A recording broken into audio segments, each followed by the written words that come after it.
Hər kəsə. Gəlin bugün sıxlığa baxaq. Sıxlığın düsturu n bölünsün v-dir. Yəni kütlə bölünsün həcmdir. Biz buradan kütləni tapa bilərik. Kütlə sürətdə olduğu üçün rho vurulsun v olasıdır. Və kütlənin düstura baxanda görürük ki, kütlə həcmdən düz asılıdır.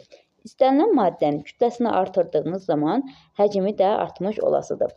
Bəs sıxlıq kütlədən və həcmdən necə asılıdır? Dediyimiz kimi biz maddənin kütləsini artırdığımız zaman həcmi də artdığı üçün sıxlıq nə kütlədən asılı deyil, nə də həcmdən asılı deyil. Maddənin kütləsi artır, həcm də artır, sıxlıq dəyişmir. Səbəb budur. Bəs nə zaman asılı olur? Əgər şərt qoyulsa ki, baxın, şərt qoyulsa ki, kütlə sabitdir. Kütlə sabit olan zaman sıxlıq həcmdən tərs asılıdır, məxrəcdə olduğu üçün. Yəni istənilən maddənin sıxlığını həcmini artırdığımız zaman sıxlığı azalasıdır. Həcmini azaltdığımız zaman sıxlıq artasıdır.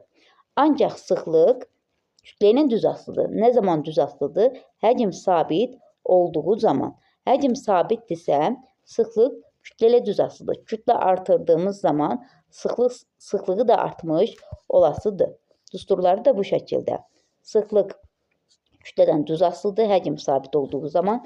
Sıxlıq həcmdən tərs asılıdır, kütlə sabit olduğu zaman.